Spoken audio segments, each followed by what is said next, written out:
The 2025 film Sinners, directed by Ryan Coogler, does something rare in cinema.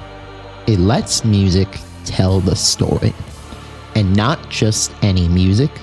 This is a soundtrack that pulses with the heartbeats of cultures, the weight of history, and the resonance of what happens when those sounds are threatened by the forces of assimilation and appropriation.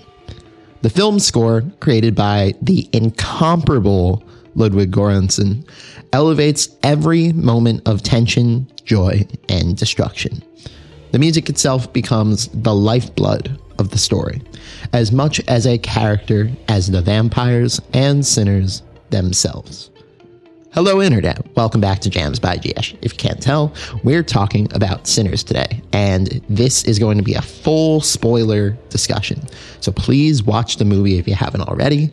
Give me a like, comment, subscribe, all that good stuff. And without further ado, let's get into it. At its core, Sinners isn't just a horror movie or a drama about a group of ridiculously good-looking and horny musicians. It's commentary on the history of cultural erasure, a meditation on the ways minority cultures have been demonized, commodified, and ultimately consumed. The vampires here, they're not just bloodsuckers, they're the dangers of cultural appropriation and assimilation.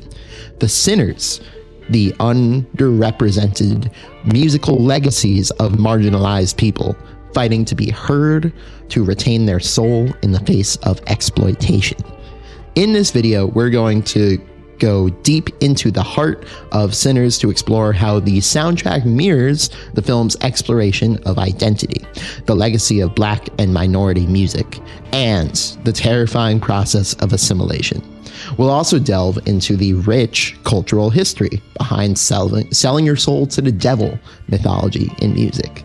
An idea so entrenched in the history of music that it becomes a thematic backbone of this entire film. And yes, we'll break down the unforgettable bar scene where the power of music quite literally burns the roof off. Again, spoiler alert.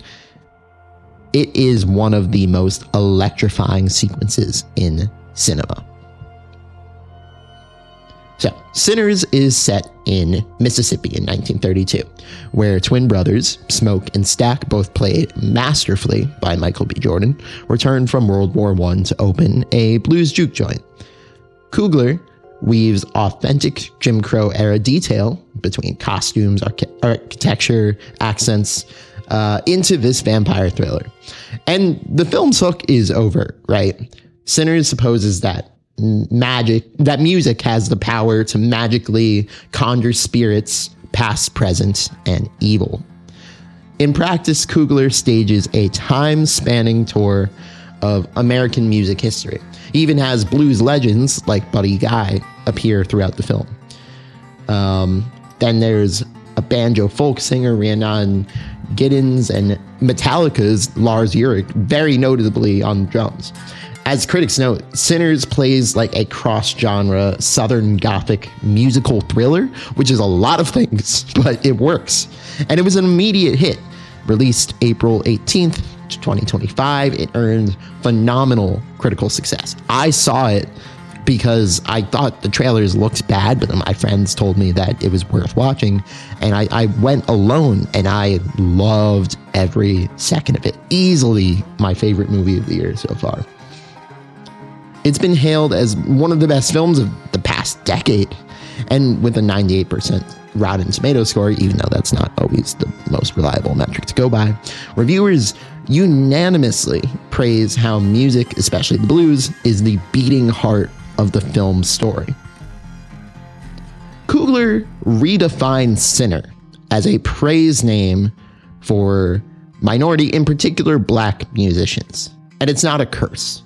The film's young guitarist Sammy, played masterfully again by Miles Caden, is a son of a preacher who is torn between the church's condemnation of devilish music and the power of his gift. Again, an idea built in true historical context. As Rolling Tape observes, Sammy ultimately rejects the church's stigma. He still chooses music, and by doing so, he chooses himself, the joy, freedom, and catharsis that his art provides. If music is a sin, then he will gladly be a sinner. Again, that is from the rollingtape.com. In other words, the bluesman labeled an outcast by society becomes paradoxically its spiritual hero. One critic summarizes Coogler's approach. It's the blinding force of music, specifically blues music, that grounds the film and defines it at its very best. In Sinners, singing and playing become acts of communal defiance. As Delta Slim played, again, masterfully, God, the whole cast was great, by Delroy Lindo, tells Sammy, the blues wasn't forced on us like that religion. We brought that up from our own. Coogler reinforces this idea in interviews. Blues is our country's greatest contribution to global culture, he has said.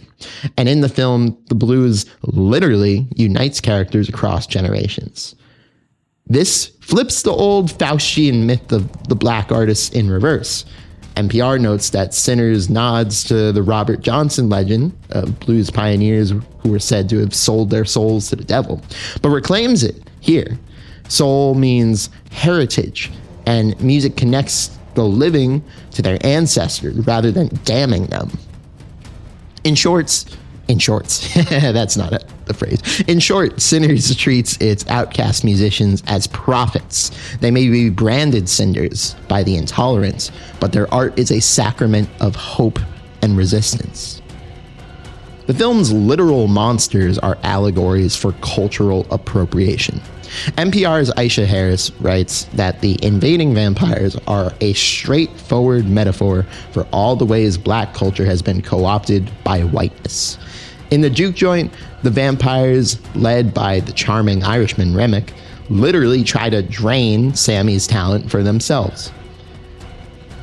Again, referencing that Rolling Tape article from earlier, Remick seeks assimilation on his own terms. He wishes to consume Sammy to profit off his skills, becoming a metaphor for the music industry at large and the white-led appropriation of black music and culture.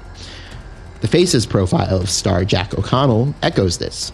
Sinners is billed as an exploration of white appropriation of the blues, and O'Connell's Remick is the unearthly embodiment of blood-sucking exploitation in all its forms. In scene and subtext alike, the vampires offer black characters a poison promise of salvation or profit if they surrender their music. Critics do point out that Coogler extends the metaphor beyond race. One reviewer notes Remick's Irish origin on purpose. Like African Americans, the Irish were also stripped of their culture and language under white Christian rule. Remick's character embodies both oppressor and victim, and the cyclical nature of victimhood and oppression.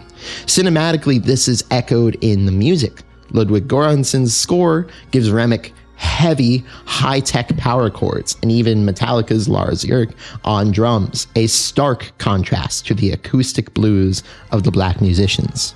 The score also uses a pipe organ music traditional to the church to underscore horror, symbolically merging Christian ritual with Gothic terror. In effect, Sinners suggests that the force-fed Christianity and white assimilation have killed Remick's own heritage, turning him into a predator. As Cinemasters argues, Coogler is depicting how each oppressed group, Irish, Black, Asian, etc., have been pressured to abandon their own culture. You are forced to give up your culture. We've been repeating this horrific cycle. Even if we can't own something as ours, it has to die. In Sinners, the undead vampires serve as a literal warning. If one's art is consumed by others, the culture itself risks spiritual death. Now let's talk about the one-take juke joint sequence. One of Sinners' most acclaimed moments is a single long take, a barn dance, that visually embodies the film's music theme. As Sammy strums a new blues song at the juke joint's opening night, Coogler's camera rips a time portal open. The frame fills with Figures from every era of black music, African drummers, 1930s field workers, vintage jazz players, a roaring rock guitarist, modern DJs, and people twerking, all dancing in unison. Critics call this moment perhaps one of the most memorable sequences in modern cinema and one of the most ethereal images to ever grace the silver screen. And I gotta say, I completely agree. I had my mouth open while I was watching this. I was practically drooling. It was incredible. It was beautifully shot. It was a perfect microcosm of the film itself. It literally shows how blues riffs flow into gospel, jazz, funk, rock, and hip hop, unbroken by time. No film school describes how Coogler and his team shot this on IMAX cameras, though they had to splice it into reels since film only runs 90 seconds at a time. Goranson's music drives it. He remixed Raphael Saadiq's I Lied to You live on set, even acting as DJ to keep the dancers in sync. Cinematically and symbolically, the scene crystallizes Sinner's message. Black musical heritage is a continuum. By the end, the barn itself is set ablaze as the music climaxes, a ritualistic exclamation of communal joy in defiance of the horror at hand. Goranson's soundtrack is a character unto itself. I think he should win every award for soundtrack this year. And I haven't even, it's only April, but it's actually May now. There's no contest to me. Honoring marginalized traditions while pushing them forward. The LA Times reports that he even played Sammy's character's own 1932 dobro guitar, a resonator slide guitar, which I thought was really cool, in the score, channeling his father's blues-loving DNA, joined by harmonica and vocals, so that one can practically smell the cotton fields and country roads and smoke-filled hoodoo huts in the sound. When Remick arrives, Goranson flips to distortion. Again, he wrote these neon power chords, and Ulrich's drums blast for a perverse early metal feel. He also weaves church motifs on the organ. Again, we kind of talked about that, to blur the lines between sacred hymn and horror score. Coogler raves that the music is deeply personal. I love this score because it's infused with my love for music, his love for his dad, his love for his kids. I can literally feel it all. That's what the LA Times wrote. Critics agree Goranson outdoes himself. Cinemasters praises a score that resurrects the past, respects the present, and gleefully welcomes the future of every conceivable era and genre of music, mixing folk, soul, blues, hip-hop, funk, rock, R&B, and more in ways unlike anything that we've really seen on the screen before. The soundtrack's been called transcendent and essential to the film's soul. The music literally bridges Coogler's themes as described before. And the connection between Goranson and Ryan Coogler is incredibly apparent. Their chemistry together is palpable. Goranson even played live to pull together eras in the barn scene. That's crazy. In the end credit scene with Buddy Guy, we really just put a nice little ribbon on the whole movie as itself. It cements the payoff. Goranson crafts a score that honors the authenticity of blues music while amplifying its emotional resonance. And by blending traditional acoustic blues instruments with modern elements, even in the same track, the score itself dramatizes how the old and new in black music are one unbroken continuum. Coogler and his collaborators have discussed Sinners as intensely personal, and that's very easy to see. The director says the idea struck him like a bolt of lightning after the death of his uncle James, a Mississippi blues fan. Listening to the blues became Coogler's way of conjuring his uncle, and that spirit guided the story. He likens the production to returning a kickoff and felt urgency. We all knew that this might be the last time in our lives where we could make something like this, that requires this much of ourselves. Coogler often cites how the blues is threaded through Black American identity, and Sinners was made as a celebration of their shared love of music and of each other's families with Goranson. Jack O'Connell explains that the Irish vampire was all on the page from the start. Born to an Irish father, O'Connell was excited to learn Coogler wanted real Irish step dance and the folk song Rocky Road to Dublin in the film. By the way, another incredible sequence from the film. As he notes, Remick views race from the viewpoint of a disenfranchised outsider, which sets up the film's central conflicts. O'Connell has said that audiences and creators alike resonate with the story. After the premiere, he remarked that it's gratifying that what we do can mean something to people. Those were his words. And that Coogler, a fan of cinema first, is making movies he himself would want to see. Composer Goranson has given interviews about his creative process. He credits his Swedish upbringing, baptized in American blues, and how he and Coogler have always bonded over music. Socially, Sinners has sparked conversation. Educators and scholars have begun treating it as cultural text. For example, the African American Intellectual History Society published a movie syllabus relating Sinners to Jim Crow history and blues heritage. Culturally, it has been both celebrated and debated. Some audiences praise its decentering of white narratives, while detractors have controversially called it anti-white, which I think is stupid, and I'm not afraid to say that. But most critics focus on its uplifting core. Sinners honors marginalized tradition. The film's music, from the live barn performance to Goranson's cinematic score, is widely viewed as its beating heart, carrying the message that outsider art is sacred and that the devil's music is in fact a source of healing and empowerment. Sinners is more than just a film about vampires. It's a story about the fight to preserve cultural identity in the face of relentless appropriation and assimilation. Through Goranson's music, Ryan Coogler captures the burning urgency of this fight, pairing ancestral soul with the unsettling undercurrents of vampire horror. As the characters in the film find themselves battling not just for survival, but for the right to their own music, the soundtrack amplifies every emotional beat, filling the spaces between dialogue, power, history, and meaning. The film leaves us with a question. In a world where the voices of the sinners have so often been silenced or taken for granted, what happens when the very soul of music itself becomes the weapon?